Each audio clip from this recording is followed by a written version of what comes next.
Welcome to Alaska Weather, a production of Alaska Public Media and the National Weather Service, Alaska Region. Produced and broadcast daily from the studios of KAKM, Alaska Weather provides complete forecasts, public, marine, and aviation for all of Alaska. Alaska Weather is made possible by the following sponsors.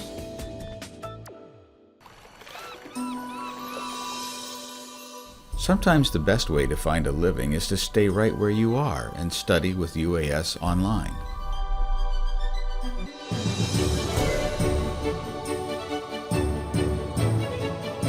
Career-specific distance programs from the University of Alaska Southeast are the fastest way to increase your earning power.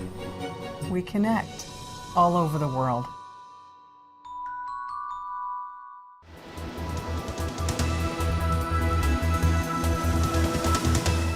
The National Weather Service.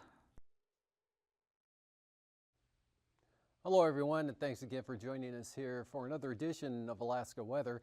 I'm Dave Percy, a meteorologist with the National Weather Service, and I'll be hosting tonight's show.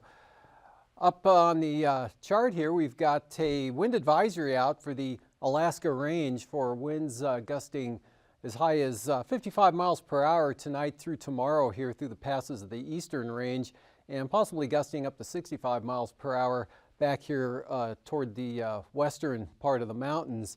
Otherwise, there's a winter storm warning out for western Prince William Sound and the eastern Kenai Peninsula for snow for tonight through tomorrow, and also for northeast Prince William Sound. Winter weather advisory where 8 to 15 inches of snow likely are to fall, or at least in the forecast there for the greater Valdez area through tomorrow, and then amounts here along the peninsula ranging from anywhere from 4 to 12 inches, with the heaviest amounts, of course, at the higher elevations, and then a winter weather advisory for snow for the western Kenai Peninsula, and that extends on up into the Anchorage area, and looking for 1 to 8 inches of snow, depending on your elevation here over the peninsula, to maybe 2 to 8 inches across the greater Anchorage area, of course, with the higher amounts in toward the Chugach Mountains.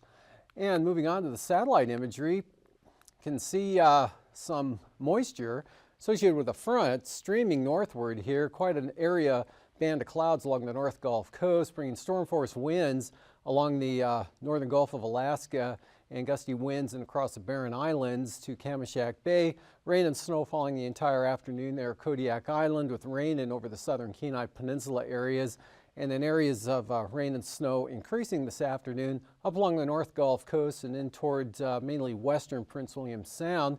Otherwise, a pretty nice day here through the Copper River Basin and the central interior. Just a few clouds back in over the Southwest Valley areas, and the main low center down in this position here, slowly pulling up to the northwest. So there were some snow showers along the Alaska Peninsula in the colder air, widely scattered over the eastern Aleutian areas. Then a band of high clouds lifting northward, really not much precipitation associated with that at all, and dry conditions along the north slope and the Arctic coast, and kind of a variably cloudy day here for the Panhandle with a few isolated rain and snow showers tending to diminish in the afternoon, but the clouds rolling back in the form of mid and high level clouds during the afternoon hours. Back out to the west, pretty cold air mass out here over the western into the central Aleutians, with temperatures struggling to get into the lower 20s out toward Shemya this afternoon, and that air kind of scooting off to the southeast.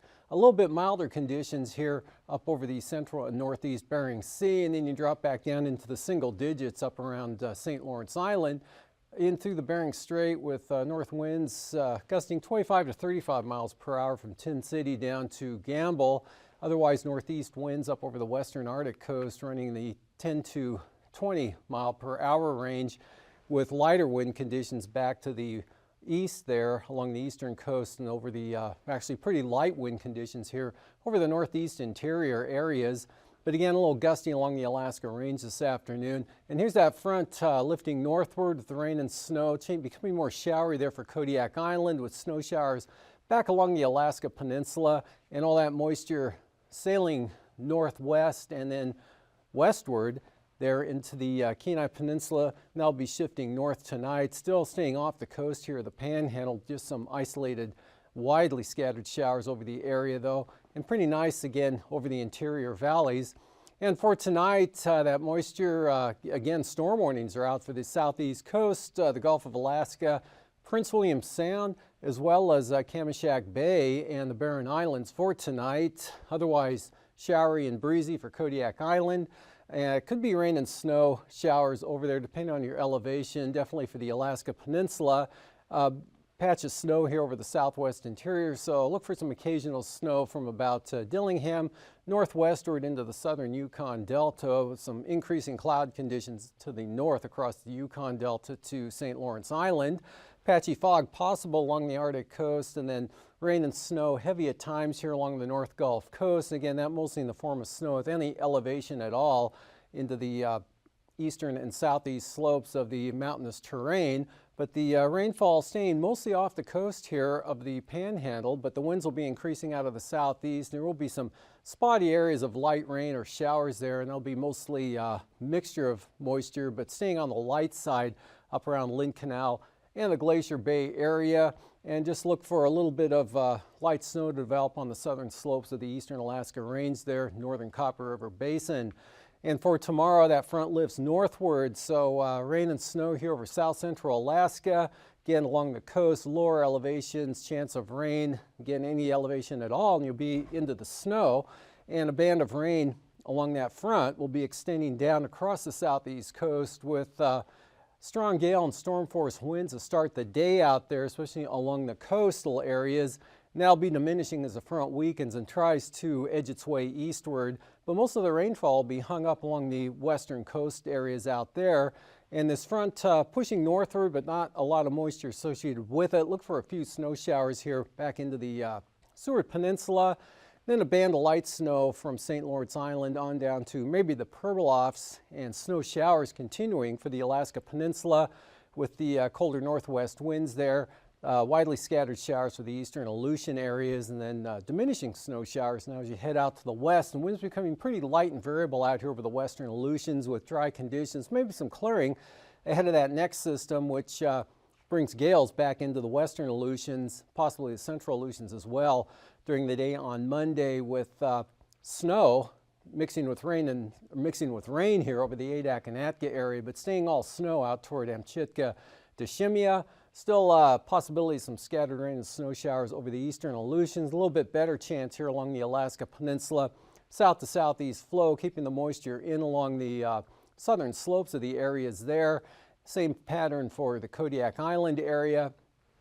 And that front now, the remnants of it, pushing all the way up to the north slope and the Arctic coast with a band of snow up in that area, which will be tracking northward across the western interior about the Koyukuk Valley out to the west. That'll be pushing up across that area overnight tomorrow night, and then by Monday afternoon be roughly in this position up there to the north. And that'll be followed by mostly dry conditions. Really don't look for much precipitation at all, if anything, north of the Alaska Range across the Tanana, Yukon, and maybe the Koyukuk Valley. Could get brushed by that front pushing northward again tomorrow night, but nothing too significant. So looking at some leftover snow showers continuing over the Copper River Basin back into south central Alaska. Again, a mixed condition of showery type precipitation along the North Gulf Coast, back down and across Kodiak Island and the Alaska Peninsula. And it'll be kind of a partly to mostly with a chance of sort of day there across the southeast coast, in spite of the fact there's pretty strong 1,031 millibar surface high, pretty close to Stewart. Still be enough moisture in the area to keep it mostly cloudy again with the risk of some shower activity. And looking at temperatures down that way today, mostly in the 40s, although Skagway is at 33, 43 there at, I believe that was at Elfin Cove, 46 at Sitka, 47 at Klawock, and a 46-degree reading at Metlakatla. 39 this afternoon at Yakutat with 41 at Cordova, 28 degrees and cloudy in Valdez. Mid to upper 20s over northern Cook Inlet, but Homer 38 degrees with rain. A little bit of rain and snow fell in Seward today with 37. 12 degrees over at Gulkana, Northway at 5, but Nenana or Healy up to 33. 12 degrees, both at Fairbanks and Tanana, with 13 up at Bettle, 7 above Fort Yukon, and a little above 0 here through the Brooks Range, and then below 0 up across the North Slope in the Arctic coast, with Kaktovik at -3, Barrow -6, but Dead Horse was -11, Point Lay at 12 below, and then right around 0 here over the northwest areas with 11 degrees at Nome. McGrath reported 13, 17 at Bethel, 7 degrees at Amonic, with 12 at St. Mary's Airport, 16 at Macoriac, and 10 degrees at Savunga, Tin City 3 below. Out to the southwest, upper 20s across the Pribilofs, and mid to upper 30s here for the Alaska Peninsula and Bristol Bay, mid 30s for the eastern Aleutians, and then cooling off as you head west there, temperatures down to just 21 with a lot of snow showers going on out towards Shemya. For the lows tonight, 20s over the western Aleutians, lower 30s to the east to upper 20s to mid 30s for the peninsula.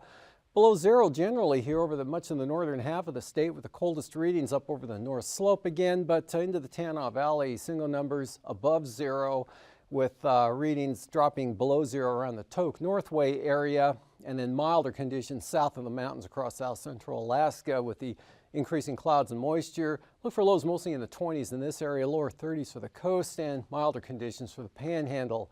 Highs for tomorrow, 40s for the southeast coast, and lower to mid 30s here for south central Alaska, and 20s to maybe the lower 30s up over the Tanana Valley. Teens to the north, below 0 for the Arctic coast and North Slope areas.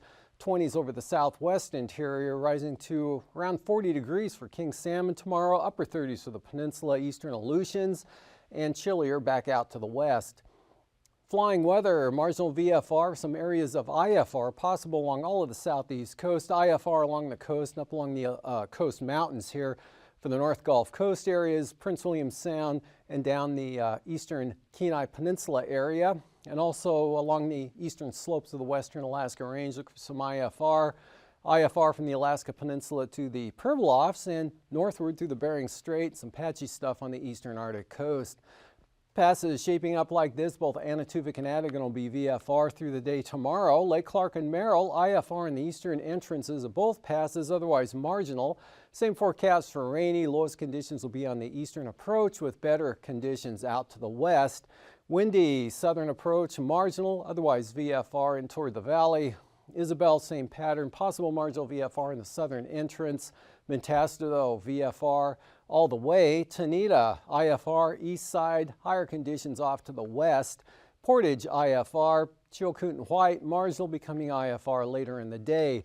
Freezing levels of that southeast flow, pulling a little milder air, but just 2,000 feet up across the Yakutat area, on down to the south. At the surface, staying back out here along the coast, cutting across northern Bristol Bay.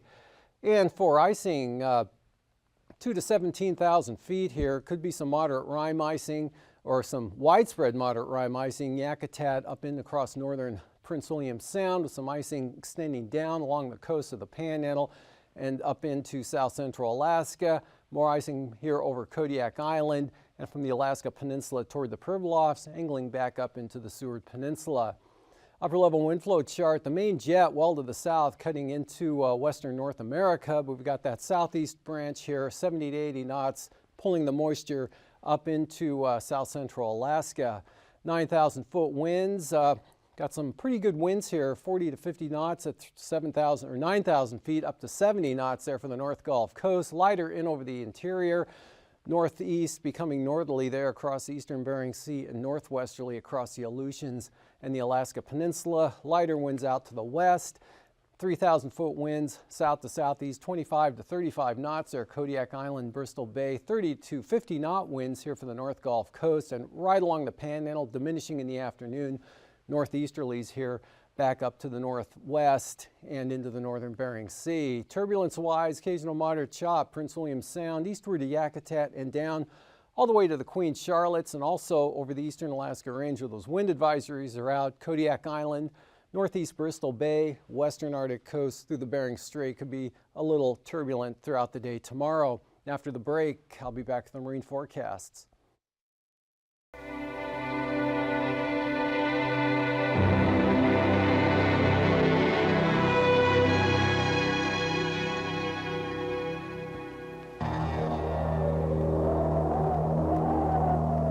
Winter.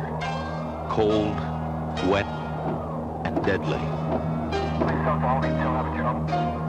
Every year, snowstorms strand hundreds of people in their cars, isolate thousands in their homes, and kill those who are unprepared. In this film, you will see and hear true stories about 6 people caught in severe winter weather and isolated from help.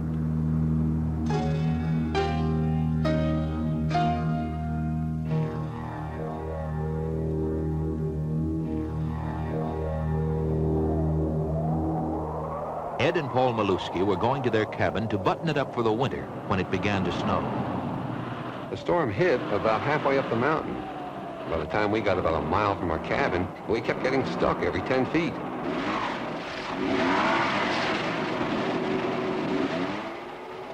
We were always out digging, which got us wet. Then the snow got real heavy, and you couldn't see 5 feet in front of you. It was pretty clear the Bronco wasn't going to make it, so we figured we'd walk to a neighbor's cabin. It wasn't real far, and we know that area like the back of our hands.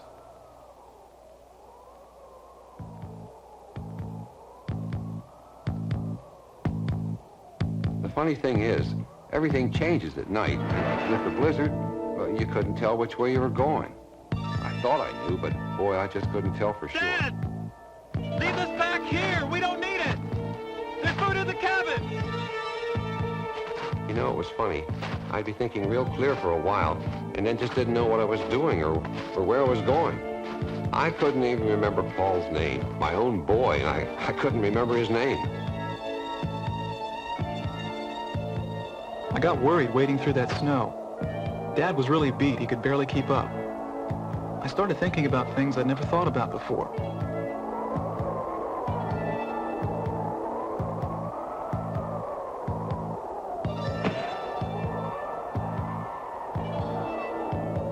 I fell and dropped our flashlight and didn't pick it up right away like you normally would.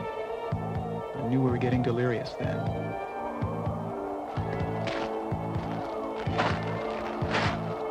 Then we hit that gate. Well, it's nowhere near the cabin. We've gone too far! Let's go back to the Bronco! Paul, we can't go back. We wouldn't make it. I wouldn't make it. We've got to find that cabin or we can't make it. Now, come on, we've got to find that cabin. From then on, I just kept thinking, you gotta keep going. You gotta keep pushing.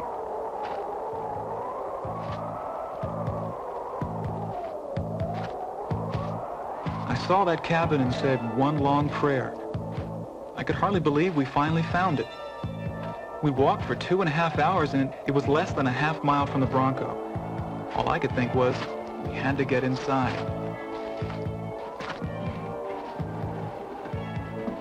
We finally got in. And then we didn't say anything at all. We didn't talk.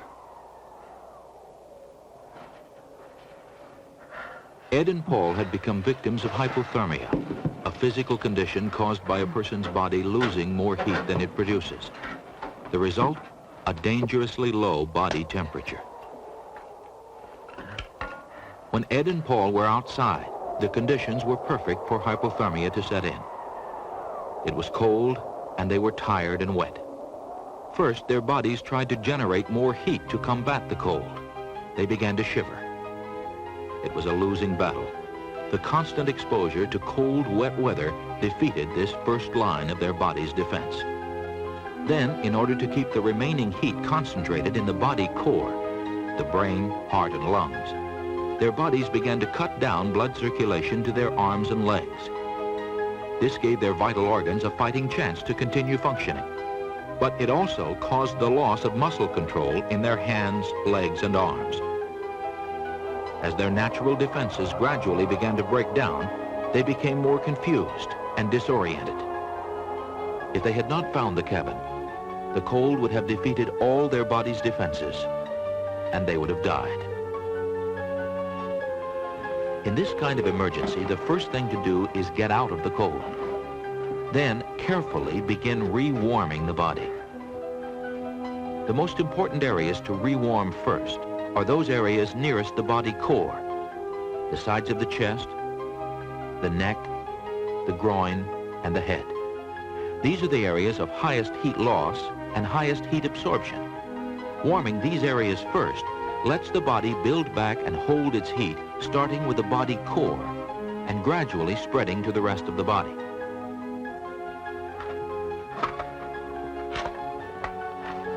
Ed and Paul did not rewarm themselves correctly.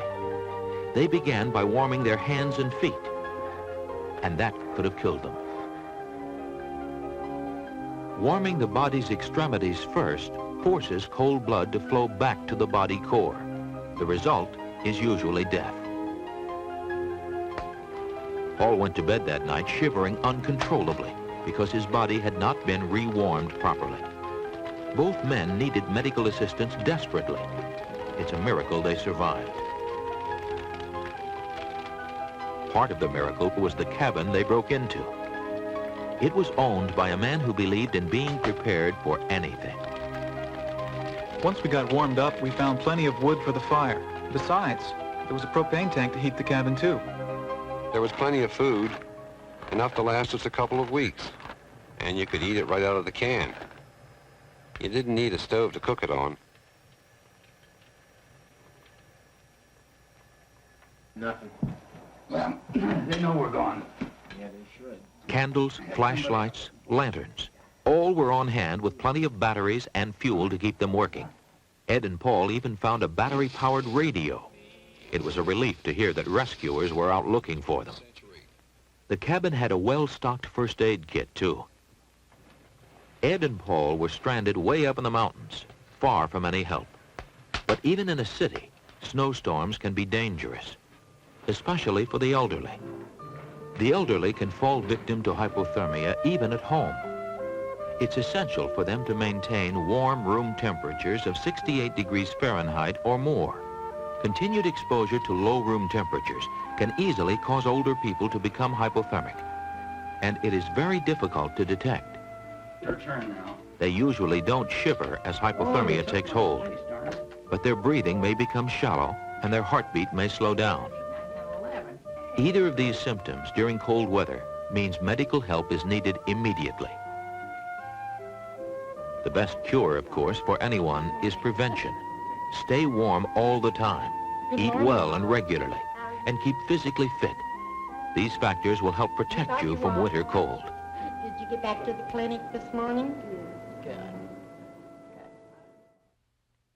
Welcome back. Well, southerlies at 45 knots for the south coast, southeasterly storms on the north coast. That's to start the day out.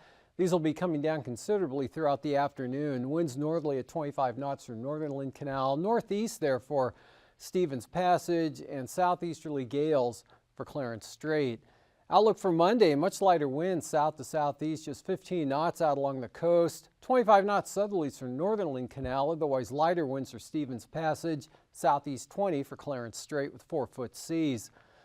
And off to the west, storm warnings starting out for Prince William Sound. Again, for the North Gulf Coast tonight and Prince William Sound, we got storm warnings out. Then those will be diminishing to gales throughout the day and even lower in the afternoon, with southerlies 25 to 30 knots for the North Gulf Coast. Over to the Barren Islands, southeast 30 across Kodiak Island, with small craft advisories here, Chillicothe Strait up into the Kamishak Bay area, and pretty light winds out of the northeast for Cook Inlet. Then for Monday, easterlies for northern Cook Inlet at about 15, southeast 20 for Prince William Sound, North Gulf Coast, southerlies 20 to 25 knots, 30-knot winds. Barren Islands down the east side of Kodiak Island, small craft advisories, southerlies here, Chillicothe Strait up into Kamishak Bay, southern Cook Inlet, southeast 25 with 8-foot seas. For Bristol Bay, east at 30 with northerly winds 25 knots here for the Alaska Peninsula, taking a turn to the east here south of the peninsula and then back around to the south at 30, Sitkinak to Castle Cape in that zone. And for Monday, southerlies 30 knots, Sitkinak to Castle Cape with 25-knot winds out to Cape Sarachev. Lighter winds on the north side of the peninsula at about 20, same thing for Bristol Bay.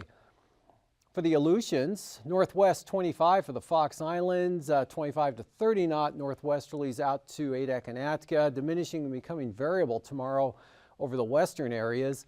And then for Monday, southeast winds 20 knots for the Fox Islands and 20 to 35 knots for the central Aleutians, with the gales here from about Adak eastward, where they increase to 40 knots across the western areas. And for the northern Bering Sea, from St. Lawrence Island into the northern Bering Sea, northerlies at 25 to 30 knots with heavy freezing spray. Northeast 30 knots south of Nunivak Island, northerlies at 30 down across the Pribilofs with 10-foot seas.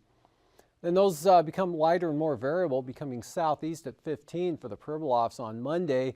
Light west to southwest winds here for the southwest coast, and northerlies only 15 to 20 knots, St. Lawrence Island into the northern Bering Sea. And for the Arctic coast on the east side, light easterlies tomorrow at about 15, northeasterlies at 20 for the central and western coast, and Wales to Cape Lisburne at about 20 knots. And then for Monday, pretty light easterlies here from Wales to Cape Thompson, with small brisk wind advisories from Cape Thompson all the way up to just about the central coast. Otherwise, from there on to the east, pretty uniform wind pattern, easterlies at 20. And for tonight, again, winter storm warning out for western Prince William Sound, eastern Kenai Peninsula for a significant amount of snow, especially at higher elevations, with 8 to 15 inches forecast in northeast Prince William Sound through tomorrow evening, and snow increasing here gradually across the western Kenai Peninsula and in toward the valleys, otherwise showery and breezy for the Kodiak Island area. Wind and rain on the increase, with the rain mostly staying along and off the coast there through tomorrow, fair up over the northern interior areas, and Monday, more showery. Have a great These forecasts are to be used for planning purposes only. Call 1-800-WX-BRIEF for a formal pre-flight briefing. Always file a flight plan before you go flying. The U.S. Coast Guard Auxiliary urges you to leave a float plan with a friend or the harbor master before you go boating. Alaska Weather is made possible by the following sponsors.